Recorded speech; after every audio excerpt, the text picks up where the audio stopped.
Mind സെറ്റും പെർസ്പെക്റ്റീവും ഇത് രണ്ടും എൻറ്റയർലി ചേഞ്ച് ആവണം. ചേഞ്ച് ആയില്ല എന്നുണ്ടെങ്കിൽ പീപ്പിൾസ് കാൺട്ട് എക്സിസ്റ്റ്. ഒരു ടെക്നിക്കൽ ആസ്പെക്റ്റ് ആയിട്ട് മാത്രം ഡിജിറ്റൽ മാർക്കറ്റിങ്ങിനെ അങ്ങനെ കാണുന്നില്ല.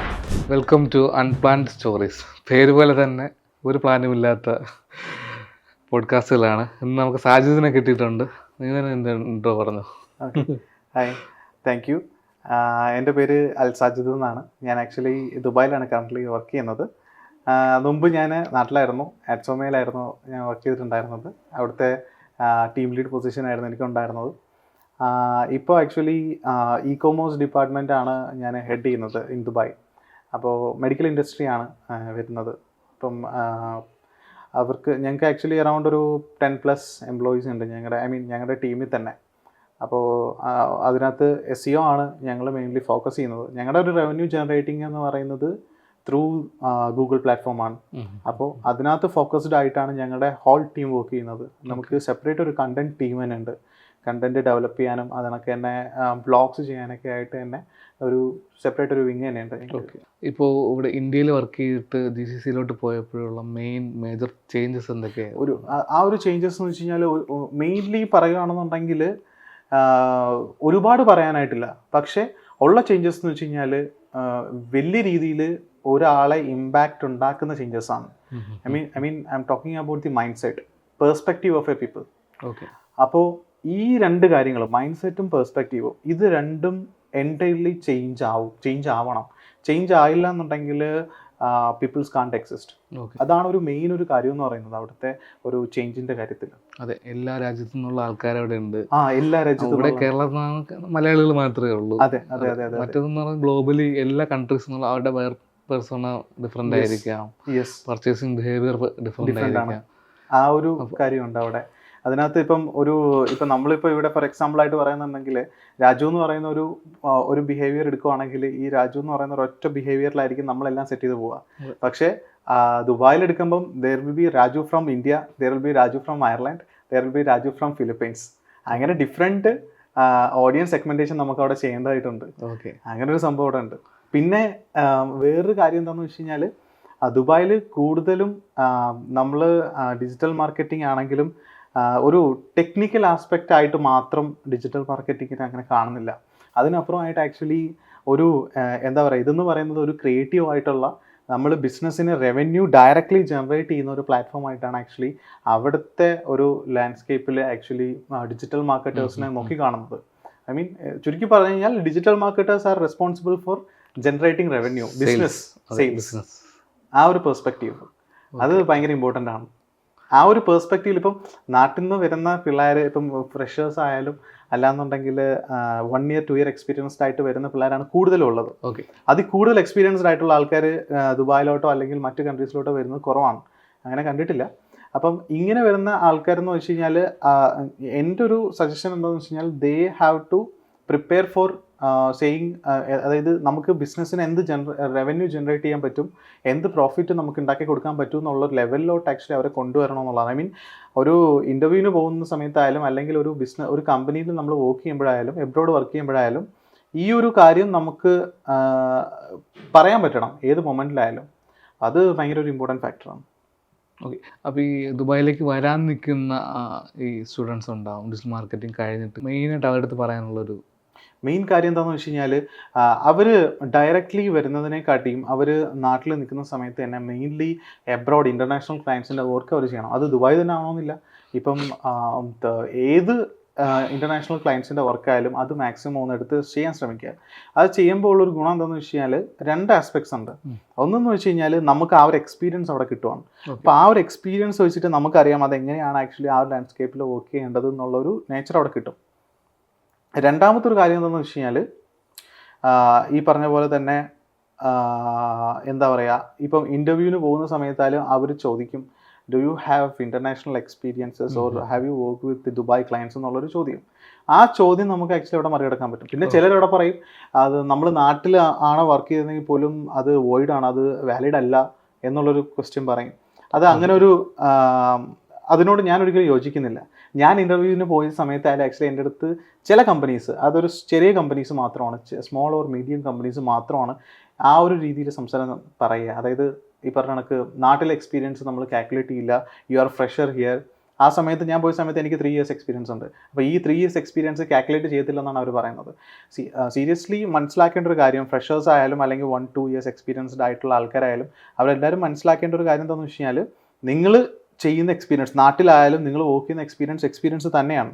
അത് നിങ്ങൾ എങ്ങനെ അവിടെ സംസാരിച്ച് നിൽക്കുന്നു എന്നുള്ളതാണ്. ആ കമ്പനീസിൻ്റെ അടുത്ത് അല്ലെങ്കിൽ ആ ഇൻ്റർവ്യൂ ബോർഡിൻ്റെ അടുത്ത് അത് നിങ്ങളുടെ എക്സ്പീരിയൻസ് വാലിഡ് ആണ് എന്നുള്ളത് അവർക്ക് പ്രൂവ് ചെയ്ത് കൊടുക്കുക by your thoughts, your words എന്നുള്ളതാണ് ചെയ്യേണ്ടത്. ഓക്കെ, നമുക്ക് റൈറ്റ് ആയിട്ട് ആ മൈൻഡ് സെറ്റ് ചേഞ്ച് ചെയ്ത, അതെ, സംഭവം മാർക്കറ്റിംഗ് എന്ന് പറഞ്ഞാൽ സിമ്പിൾ ആണ്, എവരിത്തിങ് മൈൻഡ് സെറ്റ് ആണ്.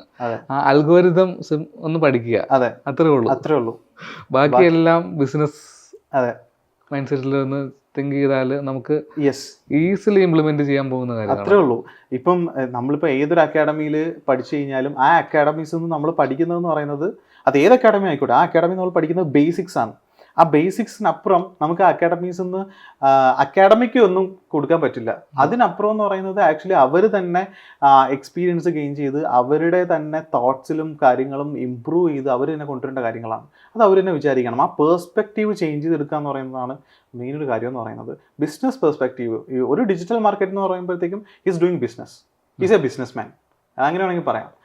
ആ ഒരു ബിസിനസ് ജനറേറ്റ് ചെയ്യുക, അവൻ ചെയ്യുന്ന ബിസിനസ് എന്ന് പറയുന്നത് അല്ലെങ്കിൽ അവൻ ഹാൻഡിൽ ചെയ്യുന്ന ക്ലയൻസ് എന്ന് പറയുന്നത്, he is also part of that business. He is responsible for generating revenue for that business. Okay, GCCയിലൊക്കെ ഇപ്പോൾ ഇന്ത്യയിലില്ലാത്ത ഒരുപാട് പ്ലാറ്റ്ഫോംസ് ഉണ്ട്. നൂൺ, തലാബത്ത്, പിന്നെ ഇപ്പോൾ ടിക്ടോക്ക് ഇന്ത്യയിൽ ഉണ്ടായിരുന്നു, ഇപ്പം നിരോധിച്ചു. അപ്പോൾ അങ്ങനെയുള്ള പ്ലാറ്റ്ഫോം ഇന്ത്യയിൽ വർക്ക് ചെയ്യുന്ന ആൾക്കാർക്ക് ഒരു എക്സ്പോഷർ കുറവായിരിക്കും. അപ്പോൾ അതിനെക്കുറിച്ചൊക്കെ ഒന്ന് ഇപ്പം നമുക്കിപ്പം അങ്ങനെയുള്ള പ്ലാറ്റ്ഫോംസ് ആണെങ്കിലും ഇപ്പം ഈ പറഞ്ഞ പോലെ ദുബായിൽ കൂടുതലായിട്ട് യൂസ് ചെയ്യുന്നതെന്ന് പറയുന്നത് ഒന്ന് ടിക്ടോക്ക്, ഓക്കെ, പിന്നെ ഈ പറയണ ഇപ്പം ഫുഡ് ഡെലിവറി ആപ്സ് ആണെങ്കിൽ അതിനകത്ത് വ്യത്യാസമുണ്ട്. അവിടെ ഇപ്പോൾ സൊമാറ്റോ ഉണ്ട്, പക്ഷേ അത് കൂടാണ്ട് മെയിൻലി നൂണ്, തലബത്ത്, കരീമാണ് അവിടെ വരുന്നത്. ഇപ്പം കരീം എന്ന് പറയുന്ന ആപ്പ് എടുക്കുകയാണെന്നുണ്ടെങ്കിൽ it's like an all in one app. ഇപ്പം കരീമിൽ എന്താ പറയുക, നമുക്ക് മണി ട്രാൻസ്ഫർ ചെയ്യാൻ പറ്റും, അതുപോലെ തന്നെ ബാക്കി ക്യാബ് ബുക്ക് ചെയ്യാൻ പറ്റും, അങ്ങനെയുള്ള സർവീസസ് ഉണ്ട്. അങ്ങനെ കുറച്ച്, പിന്നെ അതുപോലെ തന്നെ അതിനകത്ത് തന്നെ നമുക്ക് ഡൈനിങ് സർവീസസും കാര്യങ്ങളൊക്കെ ചെയ്യാൻ പറ്റും. പിന്നെ വരുന്നതെന്ന് പറയുന്നത് നൂണാണ്. നൂണിനകത്ത് നമുക്ക് ഒരു it's like A online super market. നമുക്ക് 15 മിനിറ്റ്സിൽ ഡെലിവറി വരെ ആക്ച്വലി നൂൺ പ്രൊവൈഡ് ചെയ്യുന്നുണ്ട്. ഇപ്പം ആ നൂണിനെ കുറിച്ച് പറഞ്ഞപ്പോൾ, ഇപ്പം ഇന്ത്യ ഇപ്പോൾ ഒരു ക്യൂ കൊമേഴ്സിൻ്റെ ഒരു കാലത്തോട്ട് മാറുവാണല്ലോ. ഇപ്പം ദുബായ് ആക്ച്വലി ഓൾറെഡി അതിൻ്റെ ഒരു മേക്കപ്പിലേക്ക് കൊണ്ടുവന്നിട്ടുണ്ടെന്ന് വേണമെങ്കിൽ എനിക്ക് പറയാം. അതായത് അതിൻ്റെ ഒരു പ്യുവർ എക്സാമ്പിളാണ് നമ്മുടെ നൂൺ എന്ന് പറയുന്നത്. നൂൺ ആക്ച്വലി ഈ പറഞ്ഞ കണക്ക് ഒരു റെസ്റ്റോറൻറ്റ്സിൽ നിന്ന് 15 മിനിറ്റ്സിൽ ഡെലിവറി ചെയ്യുന്ന ഒരു സെറ്റപ്പും കാര്യങ്ങളും നൂണിലുണ്ട്. പിന്നെ അതുപോലെ തന്നെ സെയിം ഡേ ഡെലിവറി കൊടുക്കുന്ന ഒരുപാട് ഇ-കൊമേഴ്സ് പ്ലാറ്റ്ഫോംസ് അതുണ്ട്. ഇപ്പോൾ ഞങ്ങളുടെ ഒരു ഇ-കൊമേഴ്സ് സ്റ്റോർ ആണെങ്കിലും, ഞാൻ ആക്ച്വലി ഈ പറഞ്ഞ പോലെ ഞങ്ങൾക്ക് 2 ഇ-കൊമേഴ്സ് സ്റ്റോർ ഉണ്ട്. ഒരെണ്ണം UAE ലെവലിൽ വർക്ക് ചെയ്യുന്ന ഒരു ഇ-കൊമേഴ്സ് സ്റ്റോറും മെഡിക്കൽ ഫീൽഡാണ് രണ്ടും. രണ്ടാമത്തേതെന്ന് പറയുന്നത് ഗ്ലോബലി നമ്മൾ സെല് ചെയ്യുന്ന ഒരു ഷോപ്പാണുള്ളത്, ഇ-കൊമേഴ്സ് സ്റ്റോർ. അപ്പോൾ ഈ UAE സെല് ചെയ്യുന്ന ഈ ഒരു ഇ-കൊമേഴ്സ് സ്റ്റോറിൽ ഞങ്ങൾക്ക് ഒരു ഓർഡർ കിട്ടിക്കഴിഞ്ഞാൽ ആ ഒരു ഓർഡർ വിത്തിൻ 24 hours ഞങ്ങൾ ഡെലിവറി ചെയ്തിരിക്കും എൻ കസ്റ്റമറിൽ. അത് എവിടെയാണെങ്കിലും, അത് ഇപ്പം ഈ പറഞ്ഞ പോലെ തന്നെ UAE ഏതൊരു എമിറേറ്റ്സിലാണെങ്കിലും ആക്ച്വലി നമുക്ക് ഡെലിവറി ചെയ്യാനുള്ള ഫെസിലിറ്റീസ് ഉണ്ട്. ഞങ്ങൾക്ക് അതിന് വേണ്ടിയിട്ട് ഞങ്ങൾ യൂസ് ചെയ്യുന്ന 2 പ്ലാറ്റ്ഫോംസ് ആണ്. ഒന്നെന്ന് പറഞ്ഞാൽ ഞങ്ങൾക്ക് ഓൺ ഡെലിവറി ടീമുണ്ട്. അപ്പോൾ ഈ ഓൺ ഡെലിവറി ടീം ബിസി ആണെങ്കിൽ ഞങ്ങൾക്ക് actually third party delivery partners ഉണ്ട്, ലൈക്ക് സജൽ ആക്ച്വലി ഇപ്പം എമിറേറ്റ്സ് ഐഡിയൊക്കെ ഞങ്ങൾക്ക് ഇപ്പം പുതുതായിട്ടൊരു UAE ഒരാൾ വന്നു കഴിഞ്ഞാൽ അവർക്ക് എമിറേറ്റ്സ് ഐഡിയൊക്കെ ID പ്രൂഫ്, അവിടുത്തെ ID പ്രൂഫാണ്. അപ്പോൾ ആ ഒരു എമിറേറ്റ്സ് ഐഡിയൊക്കെ ഒരാൾ എടുത്തു കഴിഞ്ഞാൽ ആ ഒരു എമിറേറ്റ്സ് ഐഡിയൊക്കെ ഡെലിവറി ചെയ്യുന്ന ടീമാണ് സജൽ. അപ്പോൾ സജലിന് ഓൾ ഓവർ UAE നല്ലൊരു കണക്ഷൻസ്, ഐ മീൻ ട്രാൻസ്പോർട്ടഡ് കണക്ഷൻസും കാര്യങ്ങളൊക്കെ ഉണ്ട്. അപ്പോൾ അവർക്കത് വിത്തിൻ ഒരു 24 hours നമുക്കത് ചെയ്യാൻ പറ്റും. ഫാസ്റ്റ് ഡെലിവറി സർവീസസും കാര്യങ്ങളുണ്ട്. ആ രീതിയിലേക്ക് ആക്ച്വലി ദുബായ് വന്നിട്ടുണ്ട്. അതുപോലെ തന്നെ ആക്ച്വലി നമുക്ക് ഇന്ത്യയും മറ്റ് വരാൻ പോകുന്നു എന്ന് പറയുന്നത് ആ ഒരു രീതിയിലാണ്. ഇന്ത്യയിലെ ഡിജിറ്റൽ എക്കോണമി ഭയങ്കരമായിട്ട് ബൂമായിക്കൊണ്ടിരിക്കുക. യെസ് ബാംഗ്ലൂർ ഇപ്പം പുതിയ പ്ലാറ്റ്ഫോംസ് ഒക്കെ വന്നല്ലോ, വിത്തിൻ 10 minutes ഡെലിവറി. അതെ. അപ്പോൾ ഈ ബിസിനസ് ഓണർ പെർസ്പെക്റ്റീവിൽ ഇപ്പോൾ ദുബായിലുള്ള ബിസിനസ് ഓണേഴ്സ് അവിടെയുള്ള ഏജൻസി വർക്ക് ചെയ്യിപ്പിക്കുന്നതാണോ, അത് ഇന്ത്യയിൽ നിന്നുള്ള ഏജൻസി വർക്ക് ചെയ്യിപ്പിക്കുന്നതാണോ ലാഭം? അത് ലാഭം ഓഫ് കോഴ്സ് ഇന്ത്യ തന്നെയാണ്. കേരള അല്ലെങ്കിൽ ഇന്ത്യ പോലത്തുള്ള രാജ്യത്ത് നിന്ന് ഔട്ട്സോഴ്സ് ചെയ്യുന്നതാണ് അവർക്ക് ഏറ്റവും ബെസ്റ്റ്. പക്ഷേ അത് വീണ്ടും പറയുകയാണെന്നുണ്ടെങ്കിൽ ഡിപ്പെൻഡ്സ് ഓൺ ദ ഇൻഡസ്ട്രി, അതുപോലെ തന്നെ അവരുടെ ഒരു ഈസിനെസ് ആ ഒരു ഫാക്ടറിൽ നിൽക്കും. ഇപ്പം SEO സർവീസസ് ഒക്കെയാണ് ചെയ്യുന്നതെന്നുണ്ടെങ്കിൽ, അല്ലെങ്കിൽ കണ്ടന്റ് റൈറ്റിംഗ് അങ്ങനെയുള്ള സർവീസസ് മാത്രമായിട്ട് ഔട്ട്സോഴ്സ് ചെയ്യാറുണ്ട്. അപ്പോൾ അങ്ങനെ ചെയ്യുവാണെന്നുണ്ടെങ്കിൽ അതെപ്പോഴും ഓഫ് കോഴ്സ് ഇന്ത്യ തന്നെയാണ് ബെസ്റ്റ് ഒരു ഓപ്ഷൻ എന്ന് പറയുന്നത്. അതല്ലാണ്ട് ഇപ്പോൾ ഒരു സോഷ്യൽ മീഡിയ ടീം അല്ലെങ്കിൽ ഒരു content creation team, video production related ആയിട്ടുള്ള കാര്യങ്ങൾ വരുന്ന ഒരു സർവീസസ് ആണ് നമുക്ക് ചെയ്യേണ്ടതെന്നുണ്ടെങ്കിൽ അവിടെ നമ്മൾ കൂടുതലായിട്ടും ഒരു ദുബായിൽ തന്നെ ഉള്ള ഒരു മാർക്കറ്റിംഗ് ഏജൻസിയോ അല്ലെങ്കിൽ ഒരു ഓൺ ഇൻഹൗസ് ടീമോ ചെയ്യുന്നതായിരിക്കും ബെറ്റർ. പക്ഷേ അവിടെ വരുന്നതെന്ന് വെച്ച് കഴിഞ്ഞാൽ ഈ പറഞ്ഞ പോലെ തന്നെ ഒരു പ്രൈസിങ്ങിൻ്റെ ഒരു ഫാക്ടർ വരുമ്പോൾ എപ്പോഴും നല്ലൊരു ടീമിന് ഫൈൻഡ് ഔട്ട് ചെയ്യണം ബെസ്റ്റ് റേറ്റ് എന്നുണ്ടെങ്കിൽ എപ്പോഴും ഇന്ത്യ തന്നെയാണ് ഒരു നല്ലൊരു ഓപ്പർച്യൂണിറ്റി. ഇന്ത്യ ആണെങ്കിലും അതിൻ്റെ ഒരു പോസിറ്റീവ് നെഗറ്റീവ് ഉണ്ടാവുമല്ലോ. നെഗറ്റീവും ഉണ്ട്. ഏറ്റവും കൂടുതൽ നെഗറ്റീവ് കാര്യം വരുന്നതെന്ന് വെച്ചാൽ ഒന്ന് കമ്മ്യൂണിക്കേഷൻ്റെ ഫാക്ടറാണ്. പ്രോപ്പറായിട്ട് നമുക്ക് അവരുടെ സൈഡിൽ നിന്ന് ഒരു അപ്ഡേറ്റ്സും കാര്യങ്ങളും കിട്ടാണ്ടിരിക്കുക. അത് ഒട്ടുമിക്ക കമ്പനീസും ഫേസ് ചെയ്യുന്ന ഒരു ഇഷ്യൂ, ദുബായിൽ ഫേസ് ചെയ്യുന്ന ഒരു ഇഷ്യൂ എന്ന് പറയുന്നത് അതാണ്. അതായത് പ്രോപ്പർ കമ്മ്യൂണിക്കേഷൻസും കാര്യങ്ങളും ഇല്ലാണ്ടിരിക്കുക എന്നുള്ളൊരു കാര്യമാണ്. പിന്നെ രണ്ടാമത്തെ ഒരു ഇഷ്യൂ എന്താണെന്ന് ചോദിച്ചു കഴിഞ്ഞാൽ ആക്ച്വലി ഈ പറഞ്ഞ പോലെ അവർ ടൈംലി ഡെലിവറി കാര്യങ്ങളൊക്കെയാണ്. അപ്പോൾ അത് ഒരു ഇഷ്യൂ ആയിട്ട് ഉണ്ട്. അതൊരു മെയിൻ ഒരു ഫാക്ടറാണ്. ദുബായിലെ GCC ഉള്ളവർ GCC അവർ എപ്പോഴും ക്വിക്കായിട്ടാണ് അവർ എക്സ്പെക്ട് ചെയ്യുന്നത്. ഗ്രോത്ത് ഒന്നും ആ രീതിയിലുള്ള ഫാസ്റ്റ് ആയിട്ടാണ് പോകുന്നത്. അവർ എക്സ്പെക്ട് ചെയ്യുന്ന മറ്റൊരു കാര്യം എന്താണെന്ന് വെച്ച് കഴിഞ്ഞാൽ the agency who is taking over the business want to be part of them. അവരുടെ ഒരു ഇന്റേണൽ ടീം എന്നുള്ള രീതിയിലായിരിക്കും അവർ കൺസിഡർ ചെയ്യുക. അപ്പോൾ ആ ഒരു mind set the people who is working behind the marketing agency ആയാലും ഫ്രീലാൻസർ ആയാലും അതെ ആ ഒരു പെർസ്പെക്റ്റീവ് നമ്മൾ നേരത്തെ സംസാരിച്ച പോലെ തന്നെ പെർസ്പെക്റ്റീവ് മാറ്റേഴ്സ്. അതെ, അതൊരു മെയിൻ ഒരു കാര്യമാണ്. മൈൻഡ് സെറ്റ് കറക്റ്റ് ചെയ്യാണ്ട് ആരും രക്ഷപ്പെടില്ല. ഇല്ല, അത് ഉറപ്പിച്ച് പറയാം. യെസ്, മൈൻഡ് സെറ്റിലാണ് എല്ലാം ഇരിക്കുന്നത്. അതെ അല്ലേ, മൈൻഡ് സെറ്റ് വലിയൊരു ഇമ്പോർട്ടൻറ്റ് ഫാക്ടർ തന്നെയാണ്. കാരണം ഈ പറഞ്ഞാൽ അത് പറയാൻ കാര്യം എന്ന് പറഞ്ഞാൽ ഒരുപാട് പേര് ഡിജിറ്റൽ മാർക്കറ്റിംഗ് കഴിഞ്ഞിറങ്ങുന്നുണ്ട്. രക്ഷപ്പെടുന്നത് ഒരു 10% ആൾക്കാർ മാത്രമാണ്. അതെ, എന്തുകൊണ്ട് എന്ന് മീൻസ് അത് മൈൻഡ് സെറ്റ് ചേഞ്ച് ചെയ്യാത്തതിൻ്റെ ഒരു ഒറ്റ റീസൺ മാത്രമാണ്. അതെ, ബാക്കി എല്ലാവരും ഗൂഗിളിലും ഫേസ്ബുക്കിലും പൈസ ഉണ്ടാക്കാനായിട്ട് നടക്കുവാണ്. ആക്ച്വലി നേരെ തിരിച്ചാണ്. അതെ, അത് വെച്ചിട്ട് നമ്മൾ പൈസ ഉണ്ടാക്കുക എന്നുള്ള തിങ്കിങ് പ്രോസസ്സിലോട്ട് മാറിയില്ല എന്നുണ്ടെങ്കിൽ എനിക്ക് തന്നെ അറിയാവുന്ന ഒരുപാട് ആൾക്കാരുണ്ട്. അവര് ഒരു കുറച്ച് പേരൊക്കെ എക്സ്പീരിയൻസ്ഡ് ആണ്. അവരൊക്കെ ആക്ച്വലി ഈ പറഞ്ഞ പോലെ അവരുടെ മൈൻഡ് സെറ്റ് ചേഞ്ച് ആവാത്തതിൻ്റെ കാരണത്താൽ ഇപ്പോൾ അവർക്ക് പലരും നാട്ടിൽ തിരിച്ചു വന്നിട്ടുണ്ട്. അല്ലാന്നുണ്ടെങ്കിൽ ജോബ് ഇല്ലാണ്ടായിട്ടുണ്ട്. ഒരു അപ്സ്കെയിലിങ്ങിലോട്ട് അവർക്ക് പോകാൻ പറ്റാത്തൊരു സാഹചര്യം. അതായത് സാലറി അപ്സ്കെയിലിംഗ് അവർക്ക് കമ്പനിയിൽ നിന്ന് തന്നെ കിട്ടുന്നില്ല. ആ ഒരു സിറ്റുവേഷനിൽ ഡെഫിനറ്റ്ലി ഇപ്പോൾ ഒരു കമ്പനിയിൽ നമ്മൾ വർക്ക് ചെയ്യുന്ന സമയത്ത് നമുക്ക് നമ്മുടെ സാലറി ഇൻക്രിമെന്റ് നമുക്ക് കൂട്ടി കിട്ടണമെന്നുണ്ടെങ്കിൽ നമ്മൾ ആസ് എ മാർക്കറ്റിംഗ് ഫീൽഡിൽ നിൽക്കുന്ന ഒരാളാണെന്നുണ്ടെങ്കിൽ അവൻ അപ്ഡേറ്റ് ആവണം. രണ്ടാമത് അവൻ എന്താണോ ഇപ്പം ഈ മാസം അവൻ 50 lakhs ആണ് ആ കമ്പനിക്ക് ഉണ്ടാക്കി കൊടുത്ത റവന്യൂ, നെക്സ്റ്റ് മന്ത് 50 എന്നുള്ള 75 ആവണം. ആ ഒരു ഒബ്ജക്റ്റീവ് എപ്പോഴും അവൻ്റെ ഫ്രണ്ടിൽ ഉണ്ടാവണം. അതില്ലാത്തടത്തോളം കാലം ഗ്രോ ചെയ്യാൻ പറ്റില്ല. അത് ആരായാലും ഏത് കമ്പനിയായാലും എക്സ്പെക്ട് ചെയ്തുകൊണ്ടേയിരിക്കും. നമ്മൾ അപ്സ്കിൽ ചെയ്തുകൊണ്ടേയിരിക്കുക, പുതിയ കാര്യങ്ങൾ പഠിക്കുക, ട്രെൻഡിനനുസരിച്ചിട്ട് അപ്ഡേറ്റ്. ഞാൻ ഇടയ്ക്ക് ചൈനയിൽ പോകുന്ന സ്റ്റാറ്റസ് കണ്ടിട്ടുണ്ടായിരുന്നു. ചോദിക്കാൻ വേണ്ടി ഇരിക്കുകയായിരുന്നു. ചൈനയിൽ ആക്ച്വലി ഗൂഗിള് ഇവിടെ ഉള്ള ആപ്പുകളൊന്നും അല്ല യൂസ് ചെയ്യുന്നത് ഞാൻ കേട്ടിട്ടുണ്ട്. ഇല്ല, ചൈനയിൽ ഞങ്ങൾ ആക്ച്വലി പോയതൊരു ബിസിനസ് പർപ്പസ് ആയിരുന്നു. അപ്പോൾ അവിടെ പോയി ലാൻഡ് ചെയ്ത് കുറച്ച് സ്ട്രഗ്ലിങ് ഉണ്ടായിരുന്നു ഇമിഗ്രേഷൻ സൈഡിൽ. പക്ഷെ അതൊക്കെ കഴിഞ്ഞ് നമ്മൾ പുറത്തിറങ്ങിയപ്പോൾ ഞങ്ങൾ ഫസ്റ്റ് നോക്കിയത് അടുത്ത് ഒരു റെസ്റ്റോറൻറ്റ് ആണ് നോക്കിയത്. അത് നോക്കാനായിട്ട് നമ്മൾ എടുത്ത് ഗൂഗിളാണ്. ഗൂഗിൾ അവിടെ ഇല്ല. അതപ്പോഴാണ് നമ്മൾ റിയലൈസ് ചെയ്യുന്നത്. ഗൂഗിളില്ല, യൂട്യൂബില്ല, ഇൻസ്റ്റഗ്രാം ഇല്ല, ഫേസ്ബുക്ക് ഇല്ല, നമ്മൾ യൂസ് ചെയ്യുന്ന ഒരു പ്ലാറ്റ്ഫോമും ഇല്ല. പക്ഷെ അവർക്കെല്ലാം ഇതെല്ലാം ഉണ്ട്.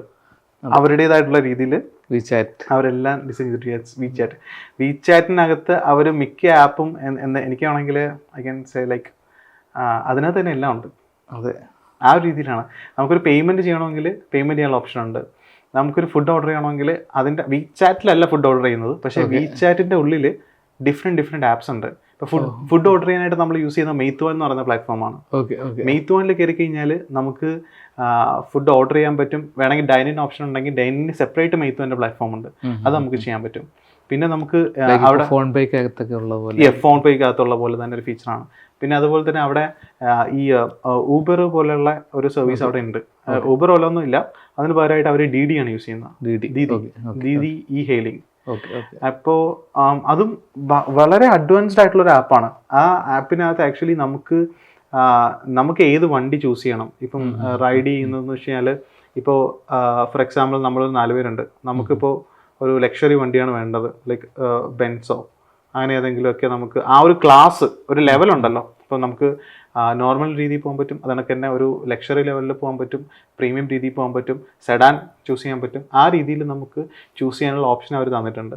അതുപോലെ തന്നെ നമുക്ക് അഡ്വാൻസ്ഡ് ആയിട്ട് ഷെഡ്യൂൾ ചെയ്ത് വയ്ക്കാൻ പറ്റും റൈഡ് കാര്യങ്ങളും, ഡ്രൈവേഴ്സിൻ്റെ ഡീറ്റെയിൽസ് ഒക്കെ കിട്ടും. അങ്ങനെ ഒരുപാട് ഫെസിലിറ്റീസ് അതിനകത്തുണ്ട്.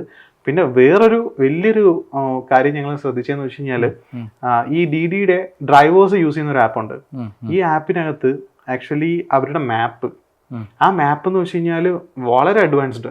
ഞങ്ങൾ മറ്റെങ്ങും കണ്ടിട്ടില്ല അത്. എന്ന് വെച്ച് കഴിഞ്ഞാൽ സൈഡിൽ കൂടി പോകുന്ന സൈഡിൽ കൂടി ഇപ്പോൾ ആക്ച്വലി ബൈക്കോ കാറോ ഉണ്ടെങ്കിൽ ആ പോകുന്നത് സൈഡിൽ കൂടി പോകുന്ന ആ വെഹിക്കിൾസിന്റെ ഇൻഡിക്കേഷൻ ആ മാപ്പിൽ തരും. അതുപോലെ തന്നെ ഫ്രണ്ടിൽ ഉള്ള സിഗ്നൽസ്, ട്രാഫിക് സിഗ്നൽസ്, അതിനകത്ത് എന്തെങ്കിലും ലിമിറ്റേഷൻ ടൈമിംഗ് കൊടുത്തിട്ടുണ്ട്, അല്ലെങ്കിൽ റെഡ് ആണ്, അല്ലെങ്കിൽ ഇപ്പോൾ ഗ്രീൻ ആയിട്ടുണ്ട്, ബാലൻസ് 10 മിനിറ്റ്സ്, ഇങ്ങനെ കൗണ്ടിങ് ആയിരിക്കുമല്ലോ. ആ കൗണ്ടിങ് ആയ ആ ഒരു കാര്യങ്ങളും അഡ്വാൻസ്ഡ് ആയിട്ട് നമുക്ക് ഈ മാപ്പിൽ തന്നെ കാണാൻ പറ്റും. അങ്ങനെ കംപ്ലീറ്റ്ലി ഒരു അഡ്വാൻസ്ഡ് ആയിട്ടുള്ള രീതിയിലാണ് അവരുടെ ആ ഒരു DD ആപ്പ് വരുന്നത്. ഇവിടുന്ന് കേരളത്തിൽ നിന്ന് ഒരുപാട് ആൾക്കാർ ചൈന പോകുന്നുണ്ട് ബിസിനസ്. അവിടെ നിന്ന് ഇപ്പോൾ കാന്റൺ ഫെയർ ആയാലും. ചൈന എന്ന് പറയുമ്പോൾ ആക്ച്വലി നമ്മുടെ ഒരു പെർസ്പെക്റ്റീവ് എന്ന് പറയുന്നത് ചൈന ചീപ്പായതുകൊണ്ടാണ് എല്ലാവരും പോകുന്നത് എന്നുള്ള ഒരു പെർസ്പെക്റ്റീവാണ്. പക്ഷെ ആ പെർസ്പെക്റ്റീവ് മാറ്റാനുള്ള ടൈമായി. ചൈന എന്ന് പറയുന്നത് ചീപ്പായിരുന്നു ഒരു കാലത്ത്. ഏറ്റവും സാധനങ്ങളൊക്കെ നമുക്ക് നല്ല ചീപ്പിന് കിട്ടുന്നത് കൊണ്ടായിരുന്നു എല്ലാവരും പോയിക്കൊണ്ടിരുന്നത്. പക്ഷെ ഇപ്പോൾ അത് മാത്രമല്ല.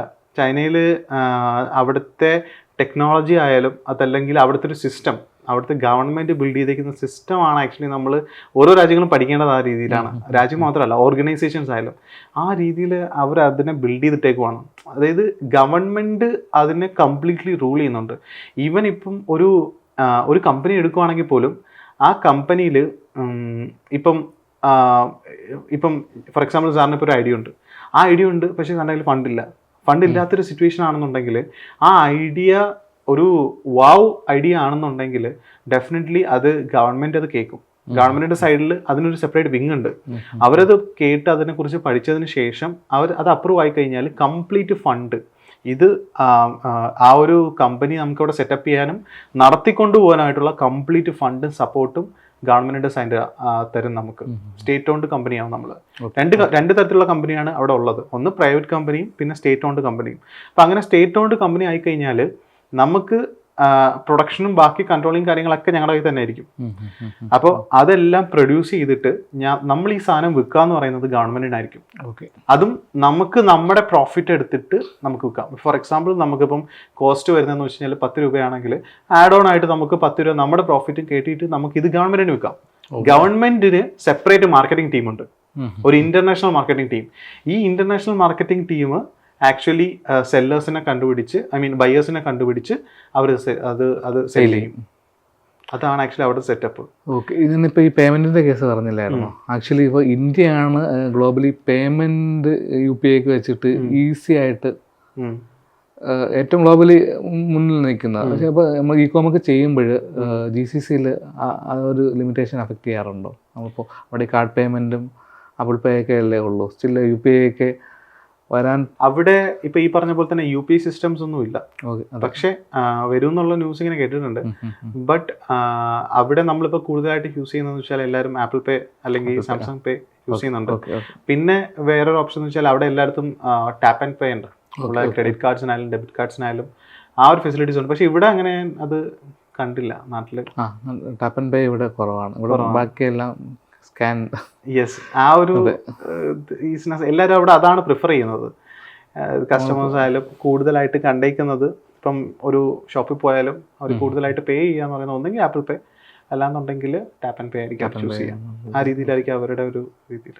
അപ്പോൾ ഇപ്പോൾ ഇന്ത്യയിൽ വർക്ക് ചെയ്തു, GCCയിൽ വർക്ക് ചെയ്തു, ചൈനയിൽ പോയി. അപ്പോൾ ഈ മൂന്നും കമ്പയർ ചെയ്യുമ്പോൾ ചൈനയുടെ ഒരു ഡിഫറെൻ്റ് എക്സ്പീരിയൻസ് ഒന്ന്. അത് എൻ്റയർലി ഡിഫറെൻ്റ് ആയിരുന്നു. ചൈന ആക്ച്വലി ഞങ്ങൾ എക്സ്പെക്ട് ചെയ്തേക്കാളും വളരെ എന്താ പറയുക നല്ലൊരു എക്സ്പീരിയൻസ് ആണ് ഞങ്ങൾക്ക് കിട്ടിയത്. ഞങ്ങൾ 4 പേരാണ് പോയത്. ഇപ്പോൾ എൻ്റെ കൂടെ വന്ന ബാക്കി 3 പേരും അറൗണ്ട് 5+ കൺട്രീസിൽ ട്രാവൽ ചെയ്തിട്ടുണ്ട്, ഇൻക്ലൂഡിങ് ജോർജിയ ഒക്കെ. ഏഷ്യൻ കൺട്രീസും യൂറോപ്യൻ കൺട്രീസും അവർ പോയിട്ടുണ്ട്. അവർക്കും ആക്ച്വലി സെയിം ഒരു അഭിപ്രായമാണ്. ചൈന വിസിറ്റ് ചെയ്ത ആരും ആക്ച്വലി ചൈനയെ പറ്റിയിട്ട് ഒരു കുറ്റം പറയില്ല. ആ രീതിയിലാണ്. ബിക്കോസ് അവരുടെ ഹോസ്പിറ്റാലിറ്റി ആയാലും അവരുടെ ഏതൊരു കാര്യത്തിലായാലും അവിടെ ചീറ്റിംഗ് ഇല്ല. അവിടെ നമ്മളൊരു കടയിൽ പോയി ഒരു സാധനം വാങ്ങിച്ചാലും ബാർഗെയിനിങ് ചെയ്യുന്ന ഒരു മാർക്കറ്റിൽ പോയി കഴിഞ്ഞാലും ആരും ചീറ്റ് ചെയ്യില്ല. അതുകൊണ്ടാണ് അത് റീസൺ എന്താണെന്ന് വെച്ച് കഴിഞ്ഞാൽ അങ്ങനത്തെ ഒരു സ്ട്രക്ചറാണ് ഗവൺമെൻറ് അവിടെ ചെയ്തു വെച്ചേക്കുന്നത്. ഇപ്പം നമുക്ക് ഒരു ഔട്ട്സൈഡർ ആയിട്ട് പോലും ഞങ്ങളിപ്പം അവിടെ കച്ചവടം ചെയ്യാൻ പോയ ഒരാളാണെങ്കിൽ അവിടെ നമുക്ക് ഇപ്പം അവരുടെ ഭാഗത്തു നിന്ന് ഒരു ഇഷ്യൂ വന്നു കഴിഞ്ഞാൽ നമുക്കവിടെ പ്രോപ്പറായിട്ട് ഇപ്പം റിപ്പോർട്ട് ചെയ്ത് കഴിഞ്ഞാൽ അവിടെ ഇടപെട്ട് അതൊരു സൊല്യൂഷൻ അവർ കണ്ടെത്തി തരും. പക്ഷേ അതിൻ്റെ ഒരു ആവശ്യം വരത്തില്ല. ബിക്കോസ് ചൈന പീപ്പിൾസ് എന്ന് പറയുന്നത് ആ ഒരു മൈൻഡ് സെറ്റ് ഉള്ള ഒരു ബിസിനസ് ചെയ്യണം, അവർക്ക് അവിടെ റവന്യൂ ജനറേറ്റ് ചെയ്യണമെന്നും മൈൻഡ് സെറ്റ് ഉള്ള ഒരു ആൾക്കാരാണ്. അവിടെ നൈറ്റ് ലൈഫ് കുറവാണ്. നൈറ്റ് ലൈഫ് കുറവെന്ന് പറയുമ്പോൾ രാവിലെ ഒരു 7 മണി 8 മണി ആകുമ്പോഴത്തേക്കും തന്നെ എല്ലാവരും ജോബിന് പോയിട്ട് തിരിച്ചൊരു 6 മണിക്ക് തിരിച്ചു വരും. പിന്നെ ഒരു 9 മണിയാകുമ്പോഴത്തേക്കും എല്ലാം ക്ലോസ് ചെയ്യുന്നൊരു പരിപാടിയിലോട്ടാവും. ഈവൻ KFC പോലും മാക്സിമം 11 മണി വരെ അവിടെ ഉള്ളൂ. അതാണ് ഒരു ഇതെന്ന് പറയുന്നത്. പിന്നെ വേറൊരു സംഭവം എന്ന് വെച്ച് കഴിഞ്ഞാൽ ചൈന എന്ന് പറയുന്നത് നമുക്ക് ഞാൻ പറയുവാണെങ്കിൽ ഒരു ഹണിമൂണിന് പോലും ഞാൻ റെക്കമെൻഡ് ചെയ്യുന്ന ഒരു പ്ലേസ് ചൈനയായിരിക്കും. ബിക്കോസ് നമുക്ക് കാണാനാണെങ്കിലും അത്രയ്ക്കുണ്ട് നല്ല ഭംഗിയുള്ള ഗ്രീൻ ലഷസ് ആയിട്ടുള്ള നമ്മളെ വെസ്റ്റേൺ ഗാർഡ്സ് പോലെ ഭംഗിയുള്ള സ്ഥലങ്ങളും ചൈനയിലുണ്ട്. നമ്മൾ അറൗണ്ട് ബീജിങ്ങിൽ പോയിട്ടുണ്ടായിരുന്നു, ഷാങ്കായി ട്രാവൽ ചെയ്തു, പിന്നെ വൂഷി എന്ന് പറയുന്ന ഡിസ്ട്രിക്റ്റ് ട്രാവൽ ചെയ്തു. ഇതൊക്കെ എന്ന് പറയുന്നത് മോർ ദൻ 1500 കിലോമീറ്റേഴ്സ് ഉണ്ട്. എല്ലാം ബുള്ളറ്റ് ട്രെയിനിലും അതുപോലെ തന്നെ ഫ്ലൈറ്റിലുമാണ് ട്രാവൽ ചെയ്തത്. അപ്പോൾ എന്നിട്ടും നമ്മളൊരു ചൈനയുടെ 30% മാത്രമേ നമ്മൾ കവർ ചെയ്തുള്ളൂ. എനിക്ക് ഇന്ത്യനെക്കാട്ടി കമ്പയർ ചെയ്യുമ്പോഴത്തേക്കും 3-4 ഇരട്ടി കൂടുതലുണ്ട് ചൈന. നമ്മളിപ്പോൾ ഈ ഡ്രോപ്പ് ഷിപ്പിംഗ് ഒക്കെ ചെയ്യുന്ന ആൾക്കാരുണ്ടാവില്ല, അവർക്ക് UAE-ലും ഈ ചൈനയിൽ നിന്നൊക്കെ ഈസിലി പ്രൊഡക്റ്റുകളൊക്കെ കിട്ടും, ഡ്രോപ്പ് ഷിപ്പിംഗ് ചെയ്യാം. യെസ്. ഈ ഡ്രോപ്പ് ഷിപ്പിങ്ങിൻ്റെ കേസിൽ അവിടെ നമ്മൾ മനസ്സിലാക്കേണ്ട ഒരു കാര്യം എന്ന് വെച്ച് കഴിഞ്ഞാൽ എൻ്റെ ഒരു പെർസ്പെക്റ്റീവാണ്. ഒരു മെയിൻ എന്ന് വെച്ച് കഴിഞ്ഞാൽ നമ്മുടെ പ്രൊഡക്റ്റാണ്. ആ പ്രൊഡക്റ്റ് ഫൈൻഡ് ഔട്ട് ചെയ്യാന്നുള്ളതാണ്. ആ പ്രൊഡക്റ്റിനെ കുറിച്ച് പ്രോപ്പറായിട്ടൊരു സ്റ്റഡിയും കാര്യങ്ങളും അതെങ്ങനെ മാർക്കറ്റ് ചെയ്യാന്നുള്ളൊരു ഒരു ഐഡിയേഷനും കാര്യങ്ങളും ഉണ്ടാക്കുകയാണെന്നുണ്ടെങ്കിൽ ഡെഫിനറ്റ്ലി നമുക്കത് ചെയ്യാവുന്നേ ഉള്ളൂ. അത് വളരെ ഒരു നല്ലൊരു സജഷനാണ്. അവിടെ ഏതൊക്കെ പ്ലാറ്റ്ഫോം ആയിരിക്കും മെയിനായിട്ടും ഈ ചൈനയിൽ ഡ്രോപ്പ് ഷിപ്പിങ്ങിനായിട്ട് യൂസ് ചെയ്യുന്ന പ്രൊഡക്റ്റ്? നമ്മൾ പ്രൊഡക്റ്റ് കണ്ടുപിടിച്ചു എന്ന് വെച്ചോ, അത് പർച്ചേസ് ചെയ്ത് അവിടെ ആക്ച്വലി അതിന് വേണ്ടിയിട്ട് ഒരു 2 സൈറ്റ്സ് ഉണ്ട്. അത് ഞാനിപ്പോൾ ഓർക്കുന്നില്ല ആക്ച്വലി. പക്ഷേ ഒരു 2 പ്ലാറ്റ്ഫോം ഉണ്ട്. അതിനകത്ത് നിന്ന് നമുക്ക് ഓൺലൈനിൽ തന്നെ നമുക്ക് സാധനങ്ങൾ മേടിക്കാൻ പറ്റും. അപ്പോൾ പക്ഷെ അത് ഇന്റർനാഷണൽ ഡെലിവറി ഇല്ല, നാഷണൽ ലെവലിൽ ചൈനയിൽ മാത്രമേ ഡെലിവറി ഉള്ളൂ. അലിബാബ ഉണ്ട്. അലിബാബ ഇപ്പോൾ ഈ പറഞ്ഞ പോലെ തന്നെ നമ്മൾ പോയ സമയത്ത് ഇപ്പോൾ നമുക്ക് ഗൂഗിളോ ഒന്നും ഒരു ആക്സസും ഇല്ല. പക്ഷെ നമ്മൾ ഈ ബയേഴ്സിനെയൊക്കെ ഫൈൻഡ് ഔട്ട് ചെയ്തത് എന്ന് പറയുന്നത് അലിബാബ ത്രൂ ആയിരുന്നു.